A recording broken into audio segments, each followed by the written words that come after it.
లెంటులోని 29వ దినము సోమవారము. మారని వారు శ్రమ చరిత్రలో ప్రార్థన. తూర్పుశాలలో నిలవబడిన యేసుప్రభువా, సిలువను నీ మీద వేసుకొనిన యేసుప్రభువా, నీ శ్రమ చరిత్ర ముందు నీవు నడిచి వెళ్ళుచుండగా నేటి కాలంలో అనేకులకు మార్పు కలిగినది.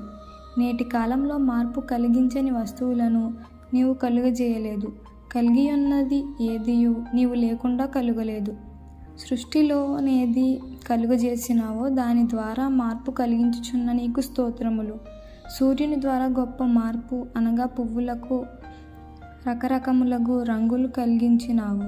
సూర్యుడు లేనిదే ఆ రంగులు కలుగవు. ఏ సూర్యుని నీవు కలిగించినావో ఆ సూర్యుని ద్వారానే రంగు. అలాగే అన్ని వస్తువులకు మార్పు కలిగించున్న నీకు స్తోత్రములు. నీవు కలుగజేసిన వృక్షముల ద్వారా భూమి మీద నీడ ఇచ్చుట వలన అలసట పడిన వారు ఆ నీడలో కూర్చుందురు. చెట్ల వలన ఇదే మార్పు, అది నీవు కలుగజేసిన మార్పు అనగా నీడ. అలాగే చంద్రుని వలన మానవులకు చల్లని ధనము, నీళ్ల వలన దాహశాంతి కలుగును. ఇదొక మార్పు. ఇది వస్తువే గాని దాహము తీరే గొప్ప మార్పు ఇందులో ఉన్నది. దాహమైనప్పుడు ఏమి తిన్నను దాహము తీరదు. నీరు త్రాగినందున దాహము తీరును. ఇట్లు గొప్ప గొప్ప మార్పులు సృష్టి వలననే కలుగుచుండిన ఎడల ఇంకనూ ఎక్కువ మార్పు నీ వలన కలుగును. నీవు సంచరించుచున్నప్పుడు రోగులలో ఎంత మార్పు! అప్పుడు వారు ఆనంద గీతములతో గంతులు వేసిరి. పాపులు వచ్చిన ఎడల పరిశుద్ధతతో పంపించి ఉన్నావు. నీ బోధ వినిన వారి ఆనందం మార్పు కలిగినది. దయగల ప్రభువా, నీ శ్రమ చరిత్ర వలన ఎందరిని మార్చినావో వినినాము. నీ సృష్టి వలన మారిన ప్రతి మనుష్యుని వలనను మార్పు కలుగుచున్నది. అంతయు వింతగానే ఉన్నది. నీకు స్తోత్రములు. నీ శ్రమ చరిత్ర వలన మరొక వాళ్ళు తీసుకుంటున్నాము. దాని వలన ఇక్కడున్న వారికి మార్చుము. ఆదివారము సింహాసనాసీనుడవై ఊరేగింపుగా నూరేగి ప్రజలలో జయోత్సవ మార్పు కలిగించినావు. ఈ వేళను అట్టి మార్పును కలిగించుమని వినయముగా వేడుకొనుచున్నాము. ఆమేన్. ప్రభు యొక్క శ్రమానుభవ విశ్వాసానుభవము గల విశ్వాసులారా, చెప్పిన దానినే మరి ఒకసారి చెప్పుచున్నాను, వినండి.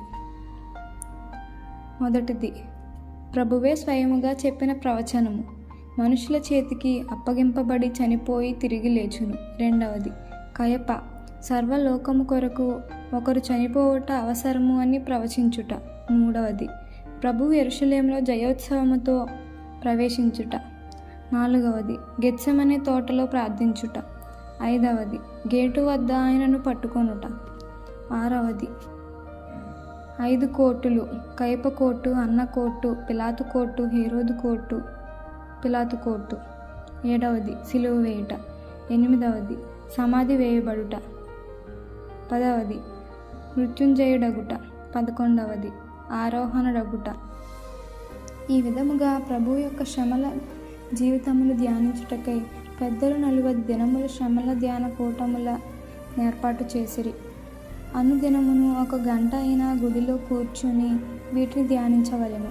వీటిలో ప్రభువు విజ్ఞాపన, పస్కా పండుగ, ప్రభు భోజనము మొదలగు కొన్ని అంశములను విడిచినాము. దేవాలయమును శుద్ధీకరించుట, ఆవరణంలో రోగుల కొరకు స్వస్థత కూటములు చేయుట, సద్దుకయ్యులకు బోధించుట ఇవి విడిచిపెట్టినాము. తన పూర్వ చరిత్ర వలననే గాక అంత్య జీవిత చరిత్ర వలనను ఆయన ప్రజలను మార్చెను. దేని వలనను ఆయన మార్చకుండా లేడు. పేతురును, గవర్నరు భార్యను, సిలువపై దొంగను మార్చెను. ఈ వేళ పాఠము శ్రమ చరిత్ర కార్యక్రమము పొడుగునా వచ్చుచున్న మరొక వాళ్ళు తీసుకుంటున్నాను. శ్రమ చరిత్రలో కొందరు మారలేదు, ఎవరూ మారలేదు. మారని వారి దుస్థితి. ఇస్కరియోతు యోధ. 12 మంది ప్రభువు శిష్యులకు ప్రజలిచ్చిన బిరుదు. బైబిల్లో రాసినది యేసుతోనున్నవారు. ఎంత మంచి పేరు! అందులోనొకడు ఇస్కరియోతు యోధ. ప్రభువుతోనున్నను మారలేదు. ఎంత దుఃఖకరము! ఆయన దగ్గర ఉద్యోగములలో ఉన్నాడు. ఖజానాధికారి చేతిలో డబ్బు సంచి ఉన్నది. ఆయన దృష్టికి అందరూ సమానులే. అంతటి అధికారం ఇచ్చినను యూదా మారలేదు. 1 ప్రభువుతోనున్నవాడు, 2 ఉద్యోగి, 3 12 గంపలలో 1 యూదా పంచిపెట్టెను, అనగా పరిచారకుడే గాని మారలేదు. 4 ప్రభువు 12 మందిని జతలు జతలుగా బోధ కొరకు పంపించెను, బోధించిన వారిలోనొకడు అయినను మారలేదు. 5 యేసు ప్రభువు యొక్క బోధలన్నీ వినిన గొప్ప వేదాంత విద్యార్థి, అనగా బైబిల్ తరగతిలోనున్నను మారలేదు. 6 అద్భుతాల సాక్షి, అనగా ప్రభువు అద్భుతములను చేయుచుండగా చూచాను. ఉదాహరణకు చనిపోయిన వారిని లేపుట, 5 రొట్టెలను 2 చేపలను 5,000 మంది ప్రజలకు పంచిపెట్టుట, తుఫానును గద్దించుట, స్వస్థపరచుట మొదలగునవి. ఎన్నో అద్భుతములను చూచినను అద్భుత సాక్షిగా మారలేదు. 7 మార్పు చెందిన వారిని చూచినను మారనివాడు. మగ్దలేని మరియా మార్పు చెందగా చూచి ఉన్నాడు గాని తాను మారలేదు. ఎంత విచారకరమైన సంగతి. 8 యూదా గోత్రము. యూదా అనగా కీర్తి, స్తుతి కలిగిన గోత్రము. ఈ యూదా కీర్తి పొందవలసినది గాని తాను మారలేదు, కీర్తి పొందలేదు. యేసు ప్రభువు 12 గోత్రములలో ఒకటైన యూదా గోత్రంలో పుట్టెను. ప్రభువు ఎవరి గోత్రంలో జన్మించినాడని ఎవరైనా ప్రశ్నించిన ఎడల నా గోత్రంలోనే అని యూదా అనును. ఆ గోత్రీకుడైన యూదా కాది యూదా ఆ పేరు పెట్టుకొన్నవాడు. ఆ యూదా వంశకర్త యూదా. ఈ యూదా అప్పగించినవాడు. ఎంత విచారం! కొందరు ప్రభువును కోరలేదు, చేరలేదు, చూడలేదు. ఈ యూదా ఈ మూడింటిని కలిగిన వాడే గాని మారలేదు. మనలో ఎంతమంది యూదాలున్నారు? ఎందరూ మారని వారున్నారు? ఎన్ని బోధలు విన్నను, ఎన్ని మీటింగులకు వెళ్ళినను మారని వారెందరో ఉన్నారు. ఆయా సభలలో మారిన అనుభవ సాక్ష్యములు వినను మారని వారున్నారు. ప్రియులారా, ప్రభువును కోరండి, చేరండి, మారండి. నేను ఈ శ్రమకాల ధ్యానముల వలన మారిపోయినానని సాక్ష్యం చెప్పగలవారు ఎంతమంది ఉన్నారు? అన్ని స్థలములలో మారని వారందరూ. అలాగే శిష్యులలో ఒకడై ఉన్న ఇస్కరియోతు యూదా మారలేదు. 2 సన్హెడ్రిన్ సభ.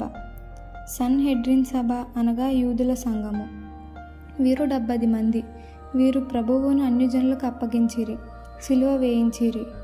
ఇది బైబిలులో లేదు గాని యూదుల ఆలోచన సభ అని ఉన్నది.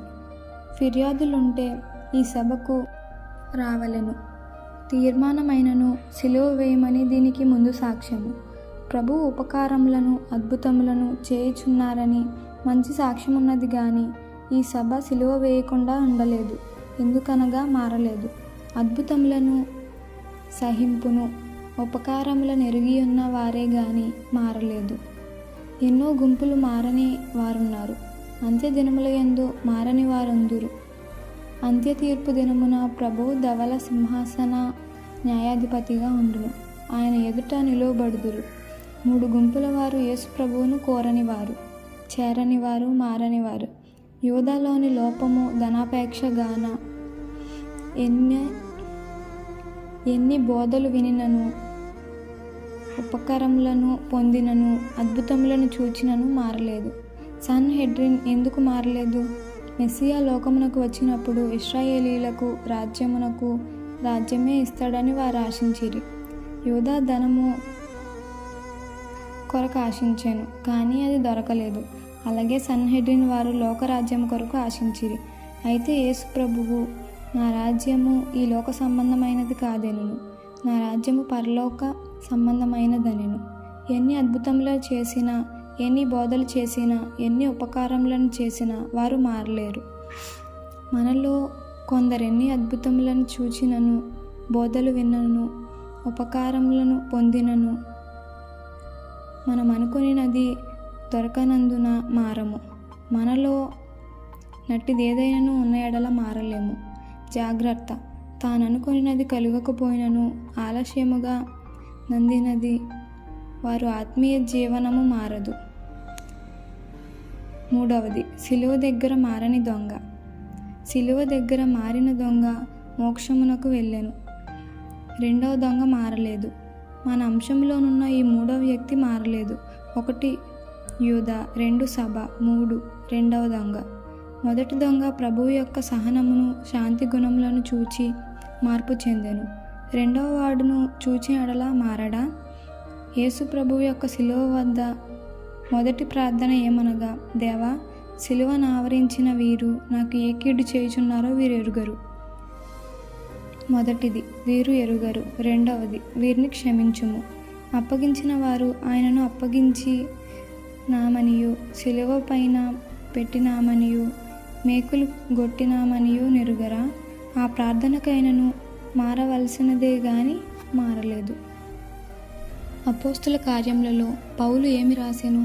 వారు యేసు ప్రభువు మహిమ నెరిగి ఉంటే శిలువ వేరని ఉన్నాడు. పౌలు బాగుగా గ్రహించెను. ఈ క్షమాపణ ప్రార్థనకే దొంగ మారెను. రెండవ మాట, నీవు నాతో పరదేశంలో నుందువు. మొదటి దొంగ మారిన దానిని బట్టి రెండవ దొంగ కూడా మారవలసి ఉన్నది కానీ మారలేదు. మొదటి ఇద్దరును దూషించినారు. పిదప మొదటివాడు మారెను. యూదా ధనాపేక్ష గలవాడు గాన మారలేదు. రెండవ దొంగ, నిన్ను నీవు రక్షించుకొని నన్నును రక్షించుము. నీవు దేవుడవైన ఎడల, గొప్పవాడవైన ఎడల నిన్ను నీవు సిలువ నుండి దించుకొని నన్నును దించుమని దూషించెను. తాననుకొన్నది దొరకనందున దూషించెను, మారలేదు. నాలుగవది, సమాధి కావలివారు. సమాధి కావలి కాచిన రానువవారు మారలేదు. మారవలసినదే గాని మారలేదు. ఎందుకంటే ప్రభువు సమాధిలో నుండి లేచి వెళ్ళిపోయిన చరిత్రను చూచినారు. ఆయన మహిమా ప్రభావాన్ని చూచి పడిపోయినను మారలేదు. మొదటిది, యూదా స్వహత్య చేసుకొని ఉన్నాడు. రెండవది, సభ. ఆయన రక్తం మా మీద మా పిల్లల మీద ఉండునుగాక. మూడవది, దొంగ మరింత చెడిపోయి దూషించినాడు. నాలుగవది, కావిలవారు. ఆయన బ్రతికి వచ్చినాడని ఊరిలో సాక్ష్యం ఇవ్వక శిష్యులు శవము నెత్తుకొని పోయిరని అబద్ధ సాక్ష్యం చెప్పి మరింత చెడిపోయిరి.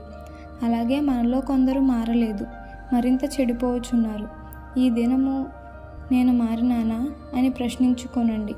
క్రైస్తవులలో అనేకులు మరింత చెడిపోయి మారకుండా ఉంటున్నారు. అలాగూ మారని వారి వలె కాక పూర్తిగా మారిన వారి స్థితి ప్రభువు మీకు దయచేయునుగాక. ఆమేన్. ప్రార్థన. యేసు ప్రభువా, మాలో ప్రతి వారిని నీలోని ప్రతి కార్యము వలన మార్చి ప్రతి దినము ప్రతి గండముల వలన తప్పించుమని సిలువ పైనున్న ప్రభువు ద్వారా వేడుకొనుచున్నాము. ఆమేన్.